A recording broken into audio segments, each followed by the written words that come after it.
হেৰি চাহকাপ খাই লওক হেৰি শুনিছেনে চাহকাপ খাই লওক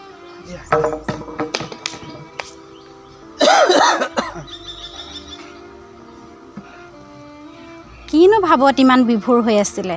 2-3 বাৰ মাতিছো আপোনাৰ কাণ হাৰি নাই যে হয় দিয়া এবাৰ খেতি কেনেকৈ কৰোঁ তাকে ভাবি আছো হাতত নাই পইচা কি কৰোঁ একো উত্তৰ বিচাৰি পোৱা নাই তাকে ময়ো নভবা নহয় কিনো কৰিব এতিয়া মই কথা এটা ভাবিছোঁ মই বৰাদাৰ ওচৰলৈকে যাওঁ যদি তেওঁ দিয়ে তেওঁৰ পৰাই পইচা কেইটামান ধাৰলৈ বুলি লৈ আহোঁ খেতি কৰি ধান বেছি হ'লেও তেওঁক ধাৰ মাৰিম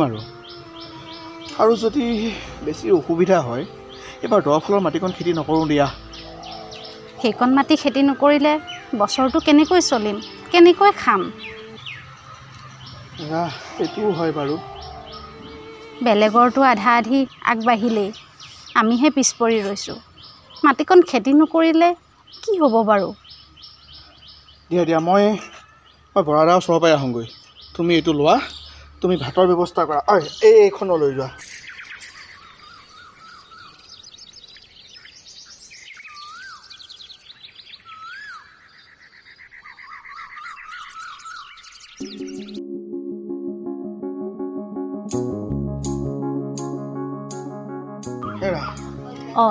আপুনি আহিলে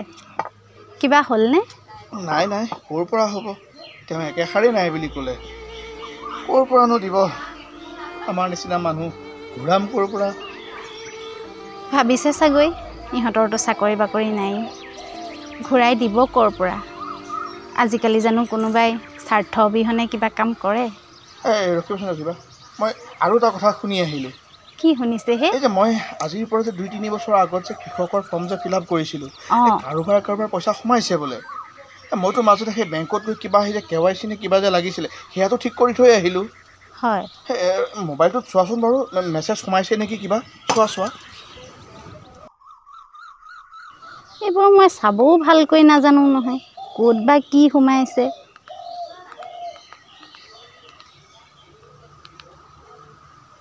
আপুনি এটা কাম কৰিব নহ'লে বেংকতে গৈ পাছবুকটো কিবা কৰে যে আপডেট নে কি তাকেই কৰি আহে নেকি এৰা কেইটা বাজিল চোৱাচোন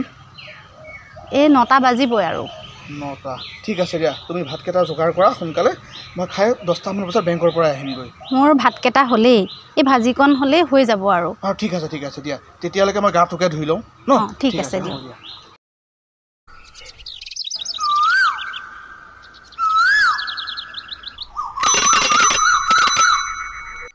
হেৰা ক'ত আছা হে এফালে ওলাই আহাচোন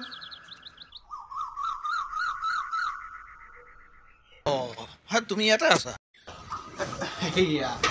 কি হ'ল ইমান উধাটো খাই আহিছে যে পইচা নোসোমাল নেকি তেনেকৈ তুমি নাভাবিবা ৰখিবাচোন ভাল খবৰ আছে বুজিছা পইচা আমাৰ যোৱাকালিয়ে সোমাল আমিহে মেছেজবোৰ চাব জনা নাই হওক দিয়ক আমাৰ নিচিনা এই খেতি কৰি খোৱা মানুহসকলক প্ৰধানমন্ত্ৰীৰ এই কৃষক নিধি আঁচনিয়ে যথেষ্ট উপকৃত কৰিছে আৰু এটা ভাল খবৰ আছে কি আগতে যিসকল মানুহে পইচা পাবলৈ বাকী আছিলে এইবাৰ গোটেইখিনি একেবাৰতে সোমাইছে এয়া চোৱাচোন সম্পূৰ্ণ 12,000 টকা সঁচা কি বুজিছা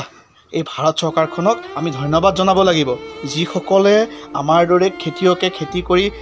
ঘৰখন চলাই আছে তেওঁলোকক এই চৰকাৰখনে যথেষ্ট উপকৃত কৰিছে আৰু যিসকলে এই আঁচনিৰ সুবিধা পাইছে তেওঁলোকেও ধন্যবাদ জনোৱাৰহে দৰকাৰ হয় দিয়ক